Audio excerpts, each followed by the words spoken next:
bisa lebih efisien gitu ya.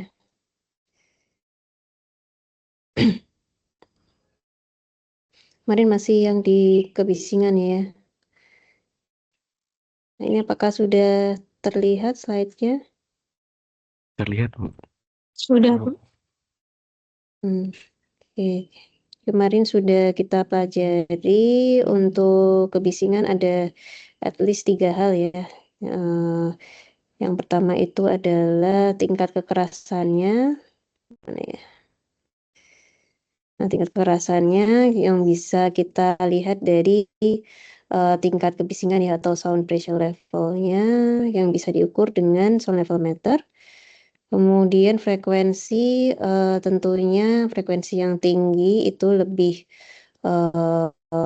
relatif lebih buruk ya dampaknya ke kesehatan manusia.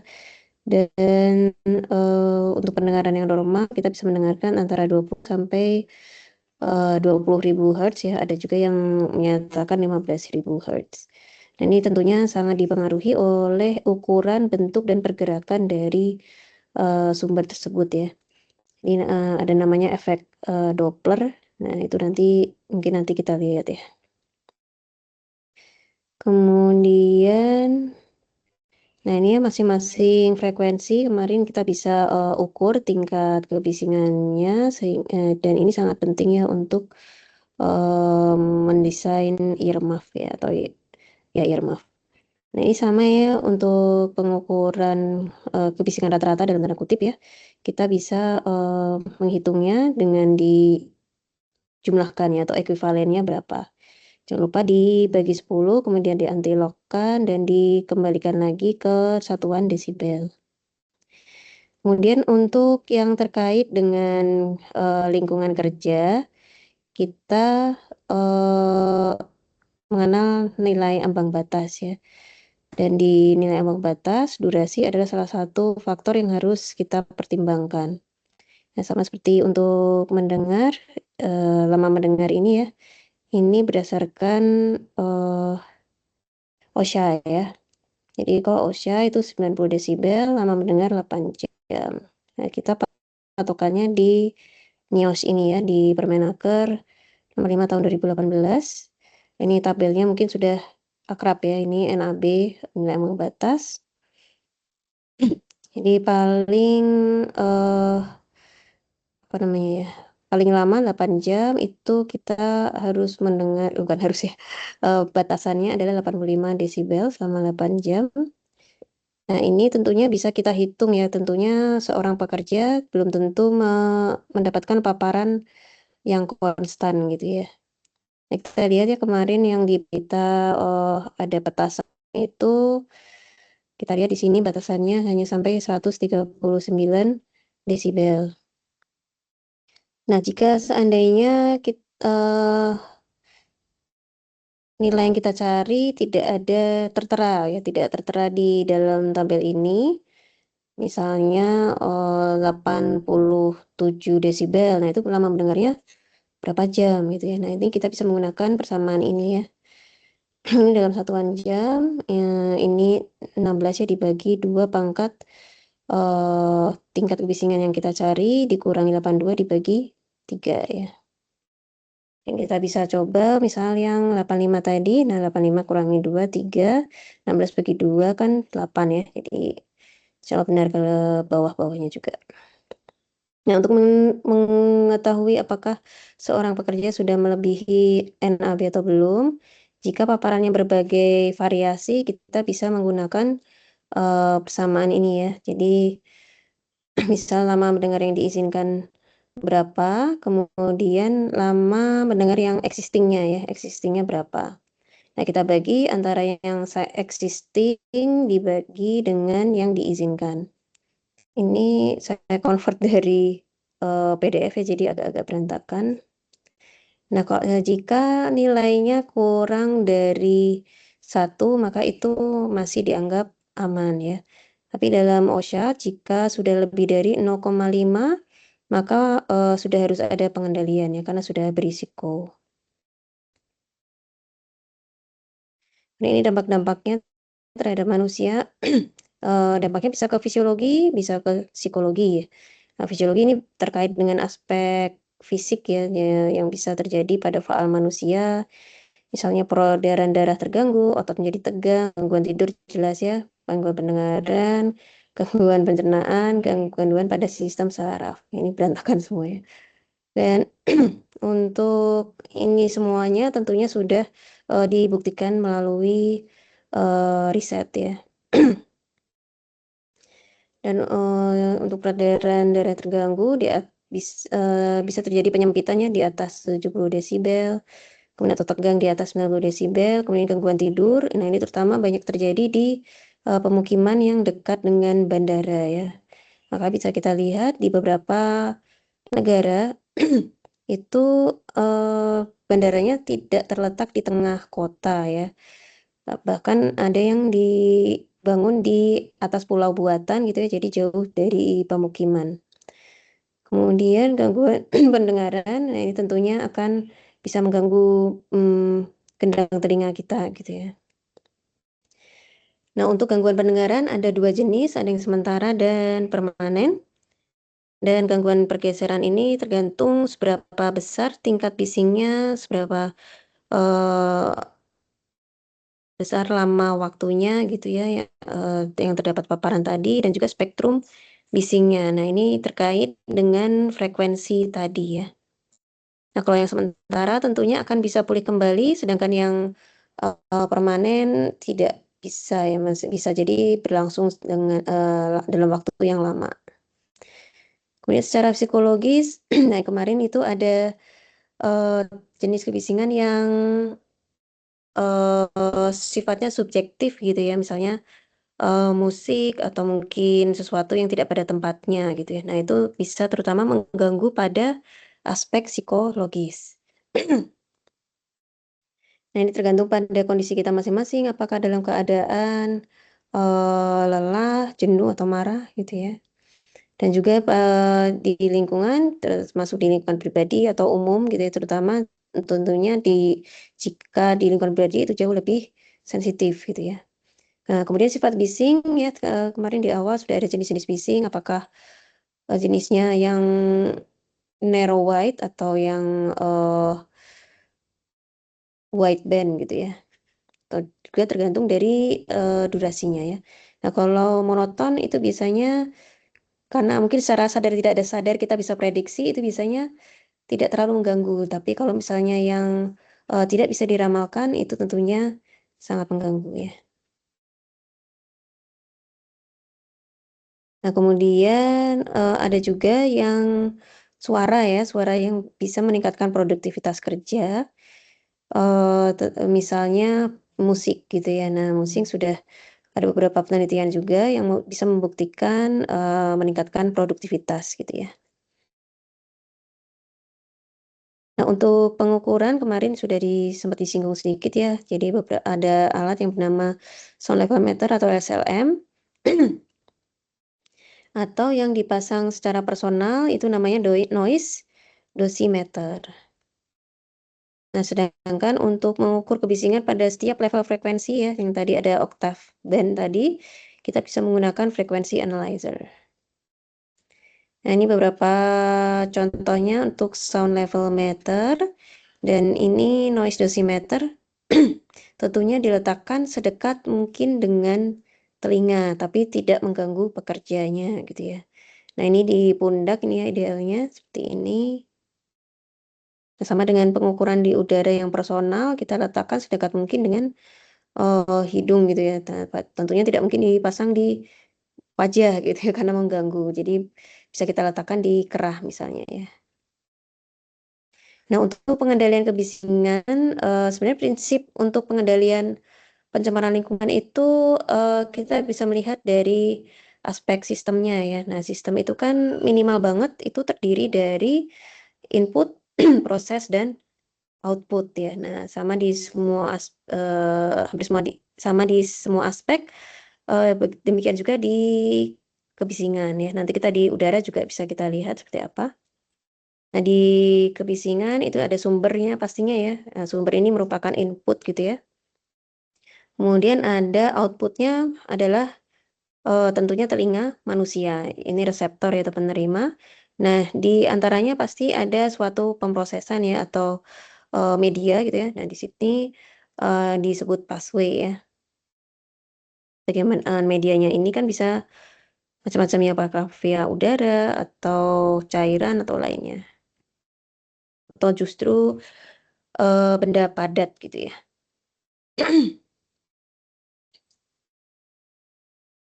Nah, kira-kira di media ini mana yang lebih cepat merambat? Apakah di zat padat atau di udara? Kira-kira yang mana yang cepat merambat, gelombang bunyinya lebih cepat mana? Bergantian ngomong Udara nih. mungkin, Bu. Di udara? Oke, terima kasih. Mas Udara, Robi, Bu. ada lain? Mas Rashid? Di udara, Bu. Di udara. Mungkin ada pendapat lain?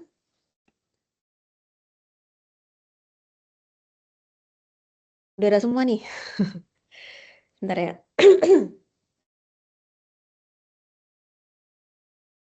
Tidak ada pendapat lain?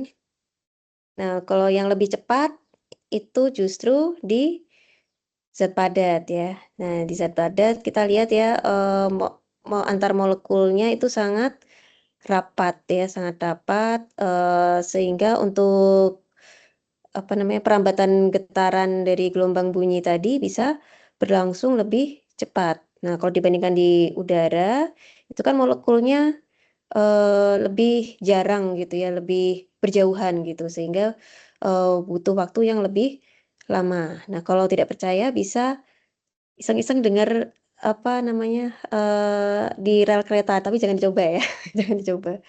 Nah, di rel kereta kalau kita tempelkan telinga kita ke rel tersebut, itu kereta yang jauh pun sudah bisa kita dengar sebelum kita mendengarnya di udara ambien gitu ya. Nah, itu salah satu buktinya gitu ya. Nah, sama juga misal yang telepon-teleponan pakai tali itu ya, tapi itu tidak bisa membuktikan cepat atau lambat ya. Nah, itu kan juga merambat via talinya itu ya, zat padatnya. Itu merambatnya justru lebih cepat gitu ya. Kemudian, nah ini untuk pengendaliannya kita bisa mengendalikan yang sumbernya atau medianya atau penerimanya gitu. Nah, ini untuk hierarki urutan pengendalian yang paling efektif, ini sama seperti di K3 ya. Tentunya eliminasi itu jadi yang prioritas, ada eliminasi, kemudian ada substitusi, ada modifikasi proses, kemudian terakhir banget itu adalah APD ya. Nah, di sini kalau di kebisingan tentunya kalau memungkinkan kita hilangkan saja sumbernya pastinya ya. Tidak perlu pakai alat tersebut misalnya ya. Atau kita kurangi dengan misal memilih peralatan yang lebih rendah kebisingannya. Kemudian untuk di pathway-nya kita paling murah itu pastinya kita perlebar jaraknya ya antara sumber dan juga reseptornya atau penerima kebisingannya. Nah, selain itu juga kita bisa menggunakan perisai atau isolator atau bahkan otomatisasi ya. Jadi kita pakai remote gitu ya, apalagi sekarang zaman robot gitu ya. Nah, manusianya bisa dari kontrol panelnya, kemudian mengendalikan berbagai macam alat. Atau bahkan sekarang ada yang di mana ya, Cina itu kalau nggak salah ya, itu betul-betul full otomatis gitu ya, sama sekali tidak ada mungkin ya mungkin secara berkala pastinya ada dipantau oleh manusia gitu ya. Nah, itu bisa beroperasi secara otomatis 24 jam gitu mesin-mesinnya. Kemudian terakhir APD saya rasa jelas ini ada earmuff, earplug. Nah, ini contoh-contohnya di sumber kita bisa substitusi, bisa eliminasi. Nah, kemudian tadi untuk modifikasi proses kita bisa menginsulasi sumbernya ya, kita bungkus gitu ya, bungkus alatnya atau sesuatu yang menimbulkan kebisingan tersebut. Nah, jika di pathway-nya kita cegat gitu ya perambatan gelombang bunyinya bisa dengan menggunakan perisai atau menggunakan absorpsi gitu ya atau damping dan paling murah ini kita kalau misalnya memungkinkan kita perpanjang jarak. Nah, di penerima kita bisa isolasi pekerjanya atau kita reduksi waktu paparannya ya, kita shifting gitu ya, pindahkan pekerja tersebut ke tempat lain yang lebih tidak bising. Nah, yang terakhir dengan menggunakan APD, bisa earmuff atau earplug. Nah, pengendalian secara medis ini tentunya harus ada pemantauan secara reguler gitu ya, secara periodik, apakah pendengaran dari pekerja tersebut masih tajam atau mungkin sudah ada pengurangan gitu ya. Nah, di sini kalau untuk di riset pastinya harus ada kontrol gitu ya, sehingga kita bisa melihat apakah penurunan pendengarannya itu memang betul karena paparan di lingkungan kerja atau karena ada aspek lain ya, misalnya usia atau mungkin ada kebiasaan tertentu gitu ya. Kemudian ini tadi ya penempatan pekerja sesuai kepekaan bising. Jika memang pekerja tersebut sensitif sekali gitu ya, kita bisa pindahkan ke pekerja tersebut. Kemudian monitoring ketulian temporer. Nah, ini hampir sama ya dengan yang di pertama ini ya. Kemudian cara manajemen tadi ya, kita bisa shift ubah shift-nya, kita reduksi waktu exposure atau paparannya. Kemudian juga diklat pemakaian dan pemeliharaan APD. Nah, ini tampak sepele ya, tapi seringkali terlupakan gitu ya kalau kurang baik manajemennya. Ini beberapa contohnya, kita memasang barrier atau panelnya ini ya. Ini mungkin teman-teman sering lihat gitu ya di beberapa lokasi, misal di tempat konser atau bioskop dan lainnya. Kemudian ini isolasi pekerjanya ya seperti ini, jadi pekerjanya ada di dalam sini. Nah, ini isolasi sumbernya untuk mengurangi apa namanya paparan dari sumbernya ya. Nah, kita lihat di sini ada contoh bahan absorber ya seperti ini kita lihat. Nah, pastinya kan dari hukum kekekalan energi, nah gelombang bunyi ini kan sebenarnya juga merupakan membawa energi gitu ya. Nah, kan pastinya dengan pengendalian ini bukan berarti energinya hilang gitu ya. Bisa tetapi pastinya ini bisa terjadi berbagai proses gitu ya, entah itu terserap gitu ya, terserap. Nah, kalau misalnya sampai terserap di absorben ini, energi tadi ya, bisa berubah menjadi energi panas, yang tentunya jangan bayangkan panas banget gitu ya. Nah, itu karena ada getaran-getaran tadi bisa menabrak di pori-pori dari absorben ini ya. Nah, kemudian ini untuk pemakaian earplug yang baik ya, yang sebelah kiri ini. Jadi betul-betul masuk gitu ya. Nah, ini yang kurang baik ya, karena tidak sampai masuk gitu ya. Kemudian untuk earmuff yang masih oke, masih bagus, itu yang rapat seperti ini ya. Nah, sedangkan yang sudah worn out, mungkin sudah lama gitu ya, ini seperti ini. Nah, ini harus diganti gitu ya. Baik, sampai di sini, apakah ada pertanyaan? Izin bertanya boleh, Bu? Ya. Eh, Terkait earmuff sama earplug ini, eh, kapan sebenarnya kapan kita menggunakan earmuff dan kapan kita menggunakan earplug ya, Bu? Apakah ada perbedaan dari segi eh, pengurangan intensitas kebisingannya atau bagaimana ya, Bu? Terkait ini. Terima kasih, Bu. Baik, terima kasih Mas Syahri ya. Pastinya ada perbedaan ya antara earplug dan earmuff. Tingkat kebisingan yang bisa direduksi itu eh, berbeda gitu ya. Nah, kita bisa lihat dari bentuknya ini ya. Nah, kira-kira mana nih yang lebih kuat menahan kebisingan? Kembali jadi balik tanya ya. Nah, ini kita lihat ya kalau di earplug ini yang tertutup hanya lubang telinga saja ya, sedangkan yang earmuff ini betul-betul close gitu ya, telinga kita bisa tertutup, tercover dengan sempurna gitu ya, terutama jika menggunakan yang masih bagus ini ya. Nah, jadi yang earmuff ini biasanya lebih kuat ya menahan tingkat kebisingan tertentu gitu. Sedangkan yang earplug ini kita juga bisa lihat ya bahannya itu kan satu jenis gitu ya, hanya seperti apa namanya ya, seperti silikon empuk gitu ya. Dan itu pastinya tetap ada gelombang bunyi yang bisa menembus gitu ya meskipun sudah kita gunakan seperti ini mungkin tidak sebesar earmuff untuk pengurangan kebisingannya.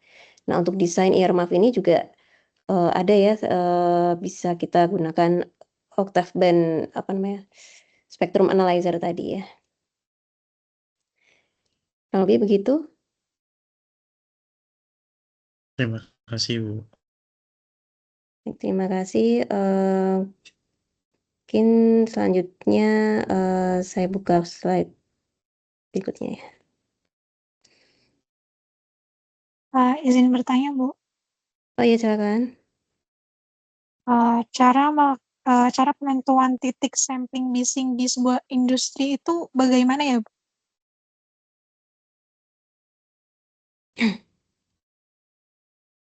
Oh ya, untuk penentuan titik sampling kebisingan. Nah, ini memang pastinya untuk suatu entah itu riset atau pemantauan rutin, itu kan pasti ada tujuannya gitu ya. Nah, tergantung dari tujuannya. Nah, misalnya ingin mengetahui paparan terhadap pekerja misalnya ya. Nah, itu berarti kita lihat nih misal di layoutnya mana di titik mana saja pekerja tersebut berada mungkin relatif lama gitu ya. Nah, itu satu contohnya. Jadi memang pastinya tidak pakem ya, oh ini harus 5 titik sampling. Nah, itu belum tentu ya, pastinya tadi tergantung tujuannya tadi gitu ya. Nah, kalau misalnya tadi ada alat noise dosimeter, nah di pabrik itu jauh lebih baik ya, karena biasanya noise dosimeter itu sudah ada loggernya gitu, jadi bisa merekam secara otomatis, misal kita setting setiap 5 menit sekali atau mungkin 10 menit sekali, nah sehingga kita bisa melihat nih paparan kebisingan yang mengenai pekerja gitu ya, itu seperti apa, fluktuasinya seperti apa, trennya seperti apa, begitu. Tapi kalau misalnya ingin di apa namanya, fokusnya bukan ke pekerja, misal ingin melakukan modifikasi pengendalian kebisingan, nah itu kita bisa lihat di titik mana yang paling rawan gitu ya, misal yang dekat mesin gitu ya. Nah, tapi tentunya karena concern kita ke manusia, pastikan memang di situ ya memang ada pekerja gitu yang beroperasi, maksudnya yang bekerja di wilayah di lokasi tersebut gitu. Kalau misalnya untuk riset Baik, Bu. tentunya lebih detail, gitu, Mbak Novi ya. Iya, Bu. Berikutnya Ida Bagus ya nih. Ya Bu, saya izin Mhm. bertanya Bu. Kalau tadi kan pertanyaan Mbak Novi kan terkait dengan titik ya Bu. Kalau semisal yang tadi yang mungkin yang saya ketahui ya Bu, dari eh, misalnya pembangunan andaikanlah bandara lalu ada rel kereta ini kan masih terkaitnya dengan maksimal kebisingannya berapa. Kalau semisal dari jarak itu apakah ada peraturan yang tertulis Bu? Seperti itu. Andaikanlah jarak landasan dengan pemukiman seperti itu. Ya, untuk kalau misalnya yang terkait dengan transportasi itu tentunya sudah diatur oleh masing-masing dinasnya gitu ya. Tapi saya sudah lama tidak riset tentang kebisingan ya terutama di bandara. Tapi kalau sekitar mungkin 8 tahun lalu itu ya, itu kita masih pakai ada namanya suatu indeks gitu ya. Nah, suatu indeks ini itu menentukan beberapa klasifikasi gitu ya, klasifikasi apakah kebisingan yang kebisingan dari pesawat itu kan khas ya, kemarin ada namanya intermittent noise gitu ya, jadi seperti kebisingan dalam tanda kutip terputus gitu ya. Nah, oleh karena itulah frekuensinya juga relatif berbeda, ada bobotannya sendiri. Nah, karena itulah bisa kita melakukan konversi dari tingkat kebisingan ke indeks tadi gitu ya. Nah, untuk jaraknya itu sendiri sepertinya setahu saya belum ada aturan resmi di Indonesia begitu ya. Kita bisa lihat di realita aja gitu ya, misal tidak usah jauh-jauh di Semarang gitu ya, jaraknya itu sangat amat dekat gitu ya. Tapi, mungkin dengan salah satu perumahan elit gitu ya, nah mungkin nggak usah saya mention perumahan apa gitu ya. Itu sangat dekat sekali ya dengan, runway-nya, bandara, tetapi diizinkan gitu ya. Dan, ya alhamdulillahnya sekarang, eee, ada beberapa kota misalnya kota Bandung ya, itu kan dulu letak, bandarnya betul-betul di dalam kota gitu ya, akhirnya, dibangun di Bandara Kertajati ya kalau nggak salah namanya ya, yang itu agak di luar, pusat kotanya gitu ya, meskipun memang butuh jarak, tertentu ya. Nah, sehingga bandara yang di dalam kota tadi itu bisa, berkurang bebannya gitu ya. Dan, memang tadi ya idealnya sejauh mungkin dari pemukiman gitu ya, kalau, kita ingin tahu seberapa jauh, nah itu tentunya kita harus, waktu itu saya menggunakan, pemodelan gitu ya. Nah, apa namanya, sehingga dari indeks tadi bisa kita plotkan, nah jarak mana nih yang, relatif aman gitu ya.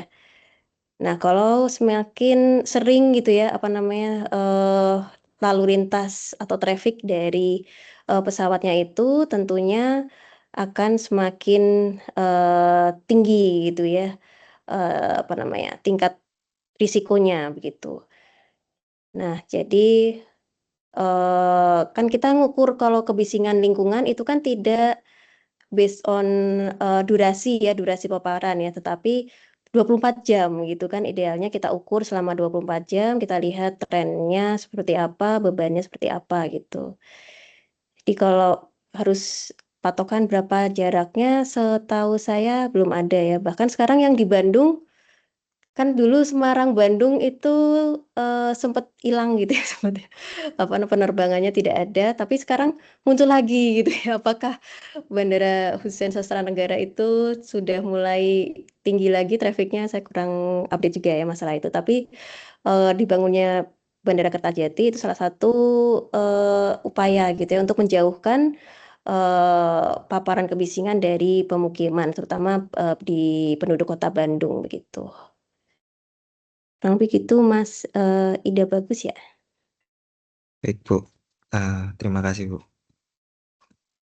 Baik, sambil nunggu pertanyaan berikutnya saya share screen ya.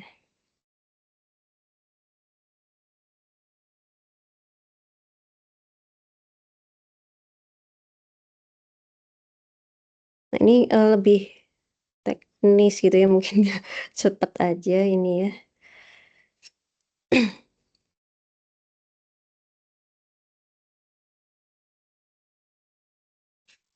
Nah, untuk pengendalian kebisingan tadi secara umum ya, kita lihat, prinsip pengendalian atau prinsip, kontrolnya itu, sudah tadi dipaparkan ya, bisa menghilangkan atau reduksi kebisingan sumber bising, modifikasi transmisi, atau perlindungan ke penerima. Nah, di sini ada, namanya waktu reverberasi atau waktu ekonya gitu ya, waktu berapa lama waktu yang diperlukan untuk merambat gitu ya. Nah, di sini ada namanya, ini kayak A ya, alfa gitu. Tapi bukan alfa juga ya, A kecil gitu ya. Ini adalah absorpsi bunyi dalam satuan Sebeans dan V-nya ini adalah volume atau ruangannya. Mungkin teman-teman tahu ya di, ruang pentas atau di bioskop, itu, waktu reverberasinya tentunya berbeda-beda ya tergantung, apa namanya, desainnya gitu ya. Nah, ini tadi untuk pengendalian tentunya tidak jauh-jauh dari absorpsi ya, dan juga modifikasi dari proses transmisinya tadi. Nah, dari penyerapan bunyi, tadi kita bisa bayangkan ya, gelombang bunyi merambat gitu ya, yang dari sumber suara melebar gitu ya, melebar seperti bentuk bola yang lama-lama membesar gitu ya. Kemudian mengenai suatu permukaan tadi ya. Nah, di situ terjadi konversi tadi ya, konversi energi menjadi energi panas atau termal gitu ya. Jadi energi termal. Nah, untuk material yang semakin absorptif gitu ya, semakin mudah menjerap energi ini, nah itu nilainya semakin mendekati 1. Sedangkan yang reflektif gitu ya, nah ada beberapa sifat gelombang bunyi ya. Di sini ada ya? Kayaknya enggak deh. Mungkin di kuliahan yang lalu atau mungkin di SMA sempat belajar gitu ya, sifat-sifat gelombang bunyi begitu. Nah, salah satunya itu gelombang bisa dipantulkan ya, reflektif, atau juga bisa terdifraksi, bisa belok gitu ya. Nah, kemudian yang ini ada yang terserap. Nah, ini yang reflektif tentunya yang kayak keras-keras itu ya, kalau seperti gelas, logam, plastik, dan lainnya. Nah, untuk frekuensi 250 sampai 2000, koefisien reduksi Bising 0,42 ya. Ini adalah persamaannya. Nah, A kecil tadi merupakan gabungan ya dari alfa dikali luas permukaan material tersebut. Ini satuannya dalam Sabin ya. Sedangkan yang ini Sabin itu tidak berdimensi ya harusnya. Nah, tidak berdimensi ya. Nah, ini contohnya misal di suatu ruangan dengan volume seperti ini, karpet, dilapisi karpet, dan juga dicat blok, kemudian dindingnya terbuat dari kayu. Nah, ini semuanya ada alfanya sekian gitu ya. Nah, di sini memang agak beda. Biasanya kalau luas permukaan itu kan A ya. Nah, ini S, ini surface. Nah, luas permukaan dari masing-masing komponen ruang tersebut ya, misalnya luas lantai, luas atap, dan luas tembok, ini kita hitung. Dan kemudian dikalikan dengan apa namanya, absorpsi bunyi tadi ya. Nah, ini mudah ya mengalikannya. Kemudian kita bisa mencari waktu reverberasinya sekian detik ya, dengan persamaan ini volumenya tadi dibagi dengan A kecil ini ya, Sabin. Dalam satuan Sabin. Kemudian untuk reduksi Bising atau NR-nya, ini kita bisa modifikasi materialnya tadi ya. Entah kita ubah dengan material yang lebih absorptif gitu ya, atau mungkin kita bisa lakukan pengendalian yang lainnya. Jadi untuk yang A yang awal ini A0 ya. Kemudian yang sudah diberikan tambahan gitu ya, atau diganti ini A kecil ini ya, A kecil. Nah, untuk menghitung A kecil, koefisien absorpsi yang direduksi digunakan penambahan material, di mana material tersebut menutupi permukaan existing tadi ya. Tadi yang hanya dicat, atapnya kita bisa tambahkan gitu ya material. Nah, untuk contoh di atas, misal ceiling ya, apa namanya itu, plafon. Itu kita tambahkan ubin akustik dengan alfanya 0,6, nah, sehingga kita bisa hitung selisihnya ini ya. Kemudian dikali 70 dan kemudian kita hitung NR-nya ini ya. Ini tadi 30,8 ditambah 37,1. Kemudian dikali dilokkan dan dikali 10 ketemu 3,4 desibel. Ini pengurangannya bisa sekian desibel ya nih. Nah, ini contoh latihan, nanti teman-teman bisa mengerjakan sendiri ya. Nah, ini kunci jawabannya juga sudah ada. Dan saya rasa mudah ini ya. Kemudian untuk pengukuran transmisi bunyi, kemarin ini persamaannya sudah kita lihat ya. Jadi selain memperhatikan interior dari suatu ruangan terkait absorpsi bunyi, sehingga dapat memproduksi kondisi bunyi yang diinginkan. Nah, aspek lain yang penting yang perlu diperhatikan dalam pengendalian bunyi adalah menjaga bunyi di luar agar tidak masuk ke ruangan dan dari yang dalam tidak keluar ruangan. Nah, ini prinsip tadi ya, ruang pentas atau juga bioskop gitu ya. Oleh karena itu, karakteristik transmisi bunyi dari suatu material interior, baik itu dinding, lantai, atap, juga perlu dipertimbangkan. Nah, untuk ini ya, untuk intensitas bunyi T ini lebih kecil daripada yang I ini ya, karena sebagian energi yang timbul direfleksikan kembali ke sumber bunyi. Nah, STL atau Sound Transmission Loss ini bisa kita hitung dengan persamaan berikut ini ya. Di A sini masih luas permukaan, dan A kecil ini adalah total absorpsi bunyi. Ini harusnya kecil ya. Ini misal bunyi datang terjerap gitu ya. Atau dengan persamaan lain ya, tadi sudah diungkapkan bahwa frekuensi itu sangat berpengaruh ya. Semakin tinggi frekuensi bunyi yang menimpa penghalang akan semakin mudah diabsorpsi. Sehingga tebal penghalang harus lebih besar dibanding panjang gelombang bunyi agar terjadi penyerapan yang lebih tinggi. Nah, ini persamaan empirisnya ya, teman-teman. Ini kalau tanyaan 47,4 dari mana gitu. Nah, ini persamaan empiris. Jadi uji coba berkali-kali gitu ya. Ini W ini adalah besar densitasnya, kemudian frekuensi bunyi ya.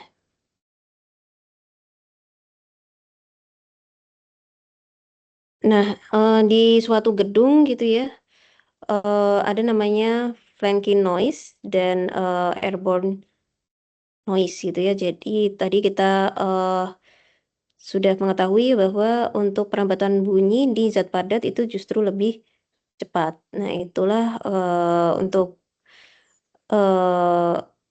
mencegah hal tersebut, maka kita perlu pertimbangkan ini ya, terutama di gedung-gedung bertingkat yang mungkin di dalamnya ada mesin gitu ya, yang mesin yang menimbulkan kebisingan. Kita harus memperhitungkan flanking noise ini. Kemudian juga ada airborne noise. Nah, ini terkait misal di hotel gitu misalnya ya kan, kita tidak ingin tamu satu terganggu dengan tamu lainnya tentunya ya. Kemudian untuk pelemahan karena ada barrier, ini bisa kita lihat seperti ini ya. Jadi untuk tinggi apa namanya barriernya, kemudian sumbernya, ini penerimanya gitu ya. Nah, ini A, B, D gitu ya. Nah, lambda ini ya merupakan panjang gelombang bunyi. Kita bisa hitung bilangan Fresnel-nya terlebih dahulu ya. Persamaannya ini ya, teman-teman. Nah, bilangan Fresnel ini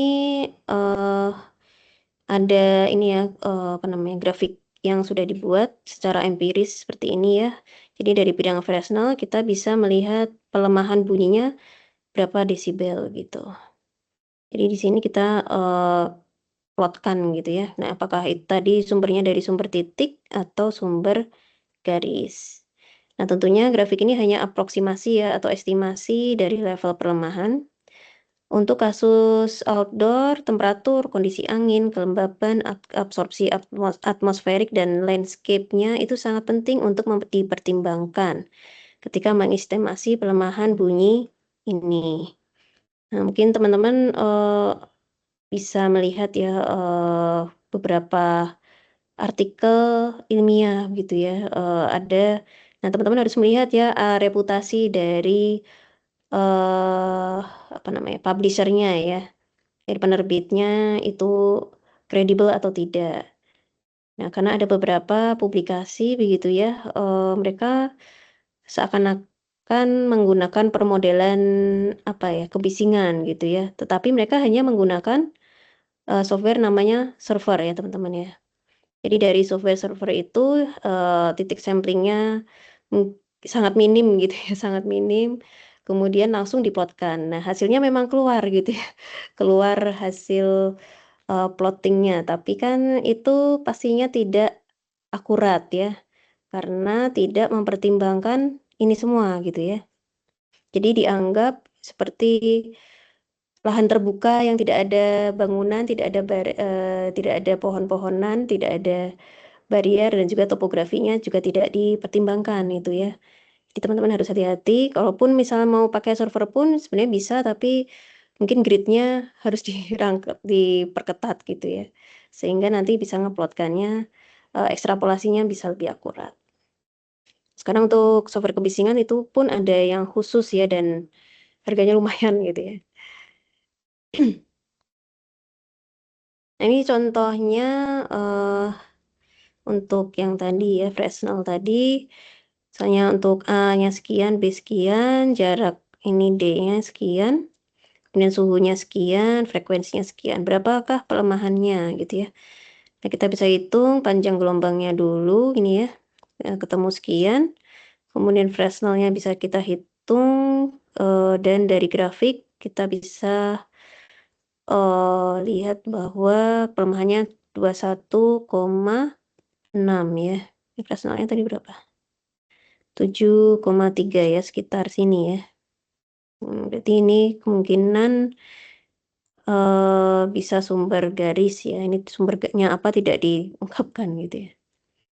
Kemudian isolasi vibrasi, pastinya tadi ya terkait dengan yang Franklin noise ini, getaran dari mesin merupakan gaya yang ditimbulkan dapat menyebabkan kebisingan dan potensi masalah dari struktur suatu gedung. Nah, sehingga perlu ada pencegahan rambatan getar dari suatu mesin ke penyangganya. Nah, kita bisa memasang suspensi yang elastis gitu ya. Kemudian juga kita gunakan low acoustic impedance, digunakan antara material yang high acoustic impedance, misalnya antar mesin dan juga fondasi gedung atau ini ya apa namanya strukturnya ya, struktur tiang pancangnya itu ya.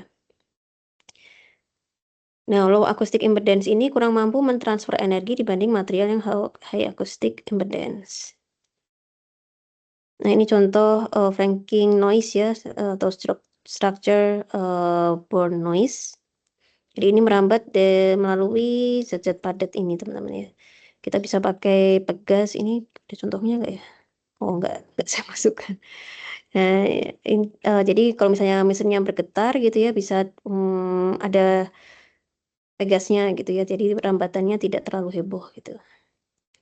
Nah, untuk perhitungan NAB tadi sudah kita bahas ya. Nah, kalau di Permenaker atau NIOS ini pakai ini, kalau OSHA pakai yang bawah ini. Nah, ini contoh kasus ya, contoh kasus untuk IRMAF gitu ya. Dan seorang operator ingin mengganti ya, tadinya yang ear plug hanya bisa menurunkan 24 desibel, kemudian untuk ini sih ya, berarti beliau ganti menggunakan yang earmuff yang bisa mereduksi 31 desibel.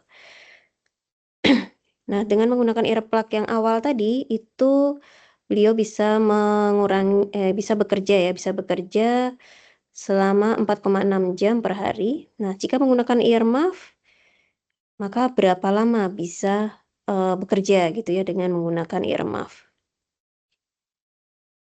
Tampak sederhana ya. Ini memang sederhana ya. Nah, ini kita lihat langsung aja untuk kita cari dulu tingkat kebisingan yang mengenai pekerja tersebut gitu ya. Jadi ini dari OSHA ya saya ambil. Ini bisa kita gunakan persamaan yang OSHA tadi. Nah, ini long story short kita cari L-nya ya pada intinya ya, karena T-nya tadi kan sudah diketahui ya 4,6 ya, 4,6 jam. Nah, ini diketahui ternyata tingkat kebisingan yang mengenai pekerja tersebut 94 desibel ketika menggunakan earplug gitu ya. Jika menggunakan earmuff maka akan mengalami 7 desibel lebih rendah ya, karena tadi 31 desibel.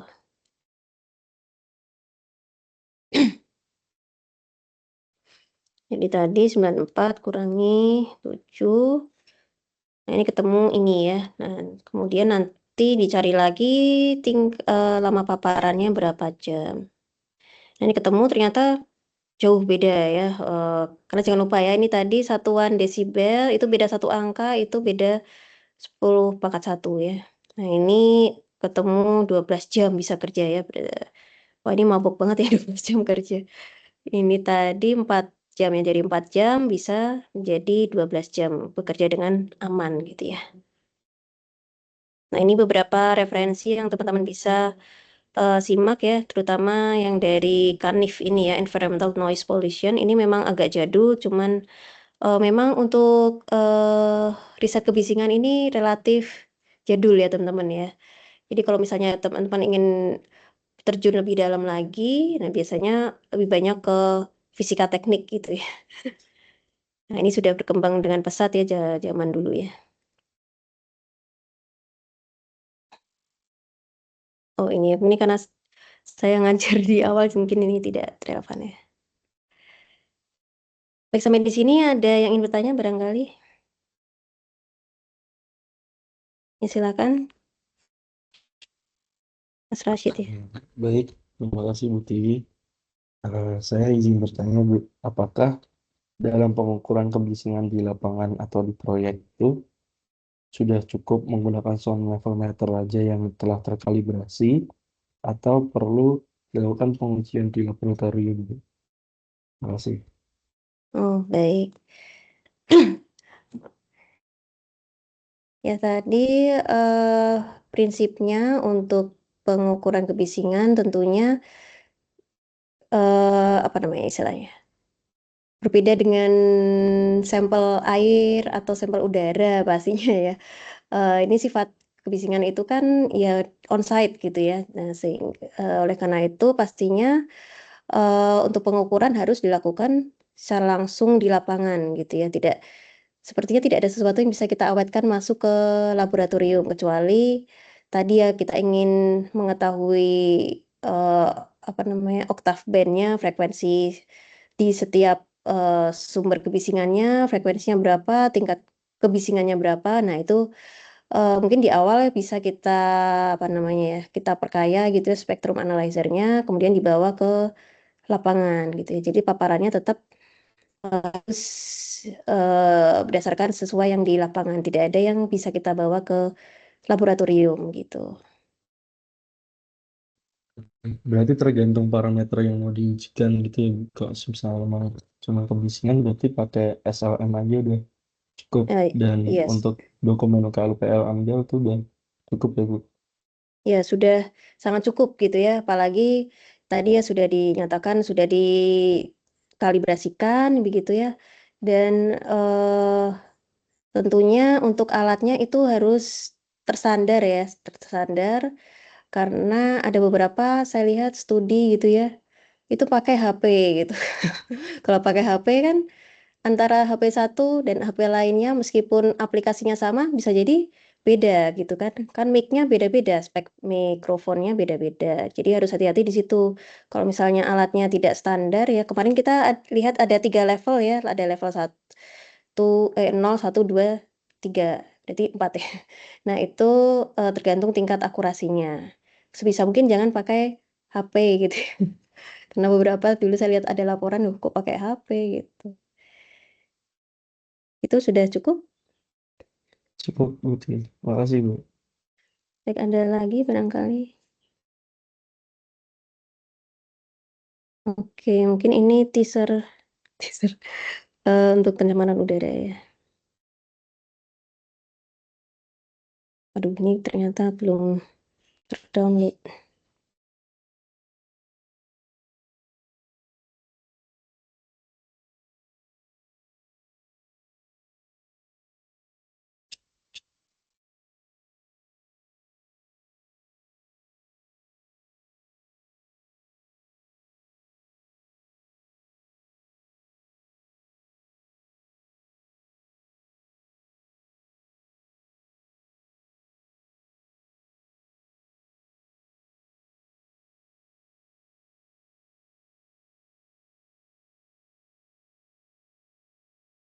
Bentar ya.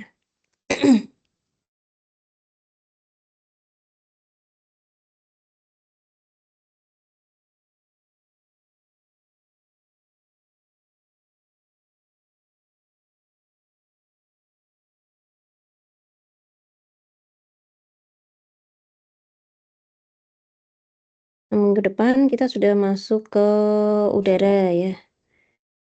Nah, di udara ini teman-teman mohon bisa baca-baca gitu ya terkait pencemaran udara dan seperti yang sudah diungkapkan pekan lalu, nanti ada tugasnya untuk menyusun draft manuskrip ilmiah begitu ya, yang ya mungkin tidak terlalu panjang gitu, yang pendek saja gitu.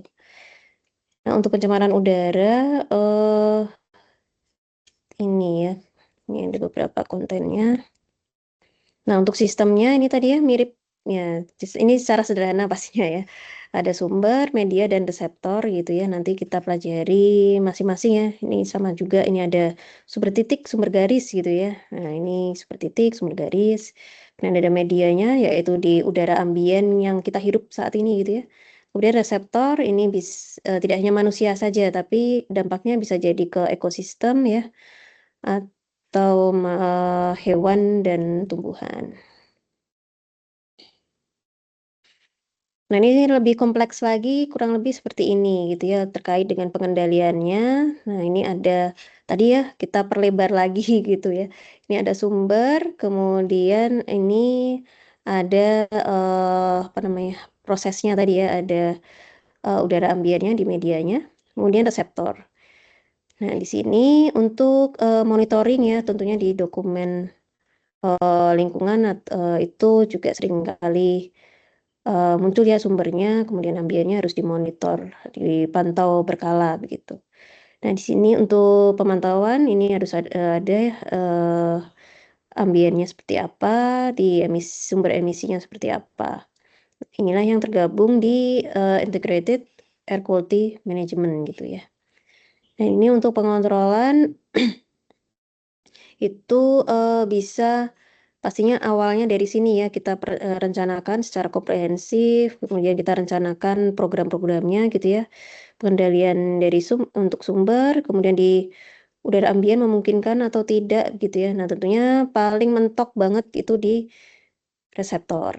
Nah, ini tentunya untuk impact yang dialami oleh reseptor itu juga sebaiknya kita pantau gitu ya. Kita bisa melihat data kejadian penyakit misalnya ya. Nah, ternyata ISPA-nya banyak gitu ya, atau pneumonia, penyebabnya macam-macam ya. Nah, misalnya pneumonia tidak disebabkan oleh hal-hal tertentu, virus atau bakteri tertentu gitu ya. Nah, tentunya untuk pencemaran udara itu sendiri juga merupakan salah satu faktor risiko gitu ya.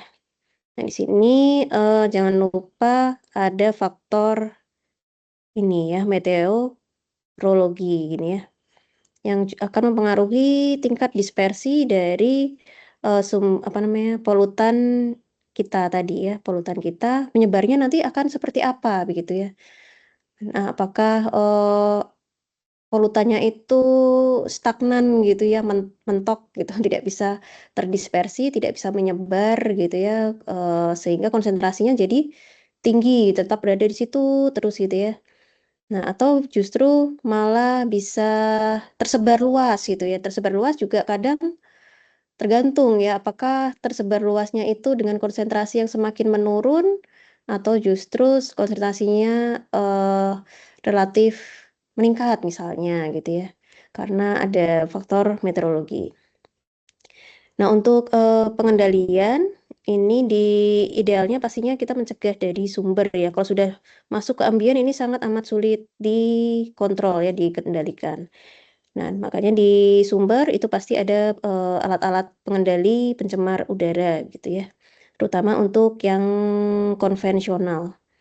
Nah, ini ada beberapa problem solving option. Jadi alternatif-alternatifnya bisa berupa kebijakan dan juga hukum gitu ya. Atau ada suatu apa namanya, insentif atau intervensi secara ekonomi gitu ya. Kemudian ada yang pasti ini yang konvensional ya, terutama misalnya untuk teknik lingkungan begitu ya, yang memang pekerjaannya adalah mendesain alat pengendali pencemar udara begitu ya. Nah, di sini teknologi ini sudah sangat berkembang untuk pencemar-pencemar yang konvensional gitu ya, misalnya SO2, kemudian NO2 atau NOx, ozon dan lainnya. Sedangkan salah satu concern yang sedang kita alami gitu ya, yaitu perubahan iklim itu kan disebabkan oleh gas rumah kaca yang berlebihan gitu ya. Nah, sehingga di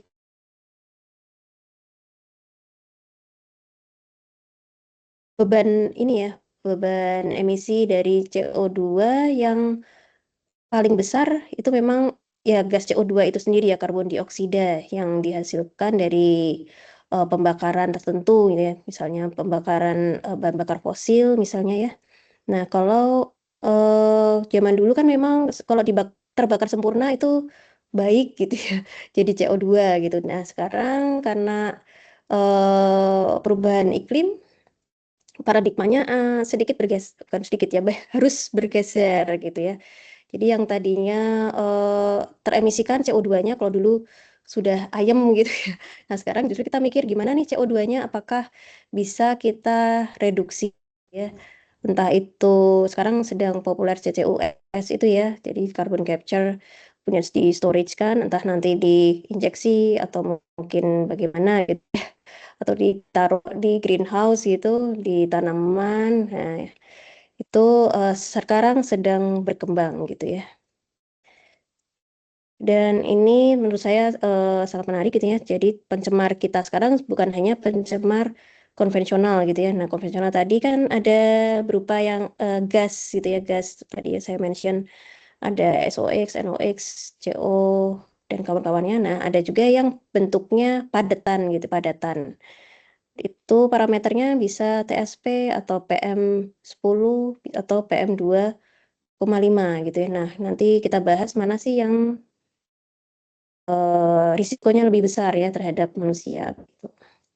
Nah, ini teasernya aja ya.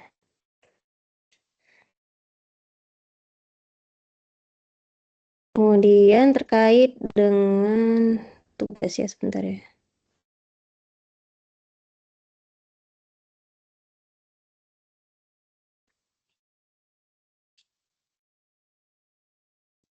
Nah, tugas nanti dipresentasikan ya papernya di pertemuan keempat ya. Jadi pekan depan masih mungkin metode ceramah masih dominan gitu ya.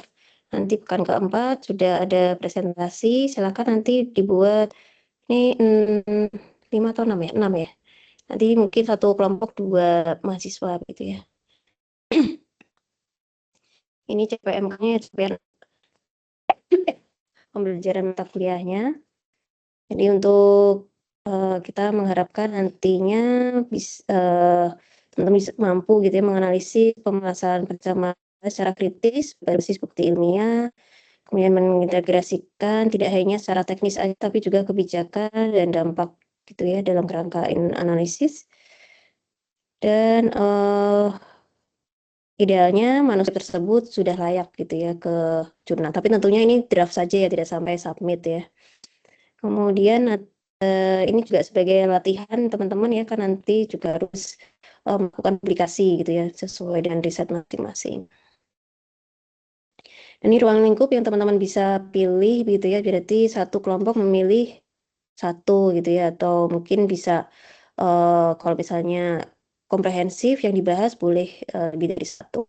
Ada sumber pencemar udaranya, ini bisa teman-teman kaji gitu ya pengendaliannya seperti apa gitu ya yang terkini saat ini. Kemudian polutan kunci yang terpilih ini ada berbagai zat pencemar ini ya. Nah, ini ya PM ini particulate matter ini yang padatan, sedangkan ini gas gitu ya. Nah, ini tentunya perilakunya di udara ambien itu berbeda-beda ya. Dan dampak pencemaran udara terhadap kesehatan masyarakat atau ekosistem, dan bagaimana kebijakan saat ini gitu ya, mungkin teman-teman bisa menyimak mungkin yang timbal misalnya ya. Nah, dampak dari kebijakan pemerintah terhadap konsentrasi timbal di udara misalnya seperti apa misalnya seperti itu. Kemudian kasus wilayah tertentu entah itu di Indonesia atau mungkin di berbagai kota lain dibandingkan gitu ya. Kemudian misal ada pemodelan dispersi atau pemetaan risiko paparan. Nah, metode teman-teman bisa menggunakan systematic review ya. Di sini saya tidak menyarankan menggunakan bibliometric analisis gitu ya. Kalau menurut saya itu masih kurang nendang menurut saya gitu. Tapi untuk sebagai suplemen boleh untuk bibliometrik, tapi bukan sebagai inti gitu ya. Nah, analisis data sekunder, yang tentunya ini teman-teman tidak sempat gitu ya untuk mengambil data. Jadi pastinya kita menggunakan data sekunder dan juga kasus kebijakan lingkungan tentunya ini juga dari apa namanya peraturan yang masih berlaku begitu ya. Kemudian kalau misalnya memungkinkan bisa menggunakan analisis spasial yang sederhana. Nah, untuk strukturnya ini standar ya untuk manuskrip ilmiah ada judul, abstrak, pendahuluan, metode, hasil, kemudian implikasi ini tidak wajib ya, implikasi kebijakan ini tidak wajib. Dan kesimpulan daftar pustaka dan pernyataan penggunaan generative AI ya. Nah, ini karena kan ya pasti memang sebagai tools sangat membantu, tapi tentunya kemampuan berpikir kita itu justru harus lebih dominan gitu ya. Nah, ini untuk beberapa detailnya untuk pendahuluan bisa disimak ya. Nah, di sini nanti teman-teman menyusun manuskrip ini at least minimal banget ini ada 3 hal gitu ya. Latar belakang masalah bisa dari yang umum, kemudian mengerucut fokus ke apa yang ingin permasalahan apa yang ingin diselesaikan begitu ya. Dan tentunya originalitasnya ya. Di sini saya tidak mengatakan novelty teman-temannya atau kebaruan ya, karena kalau novelty itu kan pengayaan apa namanya keilmuan gitu ya. Dan itu sebenarnya bukan ranah dari S2, tapi S3 gitu ya. Kemudian tujuan dari paper tersebut apa ini ya, di situ. Kemudian ini metodenya, sumber datanya dari mana, teknik analisisnya, misalnya pakai SLR tadi ya, Systematic Literature Review, seperti apa, berapa jurnal atau artikel yang dianalisis, kemudian metode atau kriteria pemilihannya seperti apa artikelnya gitu ya, atau mungkin ada data-data tertentu seperti apa yang teman-teman pilih itu kriterianya seperti apa. Kemudian hasil dan pembahasan. Ini temuan utamanya apa, interpretasi apa, kemudian ada kaitan dengan studi yang lain atau tidak gitu ya. Dan untuk daftar pustaka, mungkin sebisa mungkin yang terbaru, tapi jangan memaksakan ya teman-teman ya. Saya lihat di banyak SNS atau di sosmed itu banyak sekali tips-tips apa namanya yang literatur yang jadul gitu ya. Nah, itu diperbarui dalam tanda kutip dengan paksa gitu kan. Nah, jangan lupa yang pencetus teori awalnya itu juga penting gitu ya. Jangan sampai kita malah mensitasi yang harusnya sitasi dalam sitasi, tapi yang kita tampilkan hanya sitasi yang baru. Nah, itu kan bahaya ya, bisa menyesatkan itu. Kemudian ini ketentuan teknisnya, ini jumlah kata, ini tidak banyak ya, 3.000 kata ini ya kata.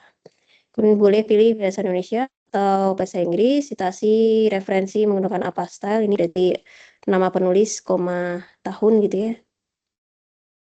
Kemudian referensi wajib dari yang jurnal bereputasi ya, dari Scopus atau Web of Science atau Sinta 1 atau 2 gitu ya. Kemudian tadi ini sudah ya originalitas. Pengeluaran nanti manuskrip lengkap, boleh PDF, boleh docs, dan juga ringkasan ya, ringkasan 1 halaman, masalah utamanya apa, temuan kuncinya apa gitu ya. Kemudian target atau jurnal yang dituju. Ini kriteria penilaiannya, matriks penilaiannya ya, ada ketepatan topik, kedalaman analisis, ini originalitas ya, dan kontribusi pengetahuan, kualitas penulisan akademik, citasi, plagiarisme, dan generatif AI ini ya. Untuk plagiarisme lebih dari 2% tidak diterima simetrinya ya. Kemudian untuk Gen AI boleh sebagai asisten bukan penulis utama, dan jangan lupa dinyatakan di ini ya, pernyataan penggunaan AI. Kemudian data dan sumber referensi harus dapat diverifikasi, jadi bukan halusinasinya AI gitu ya.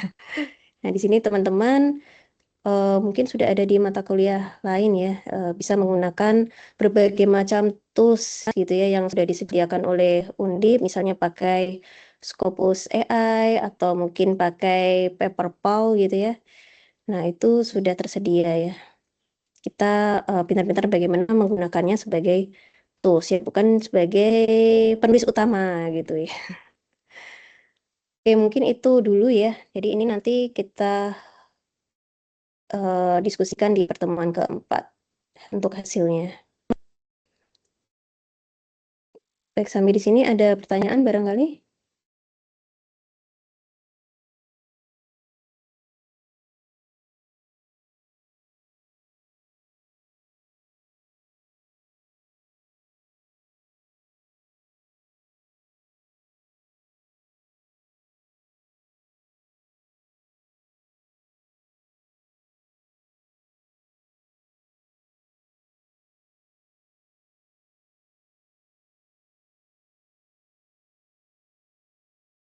Kalau misal tidak ada, ini juga mohon maaf sudah kelewat ya jam 5 lebih. Saya akhiri ya kuliah kita pada sore ini. Nantinya selamat berbuka ya bagi yang menjalankan ibadah puasa.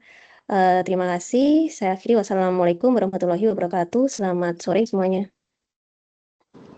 Waalaikumsalam Ibu, terima kasih Bu. Terima kasih Bu. Terima kasih Bu. Izin live ya.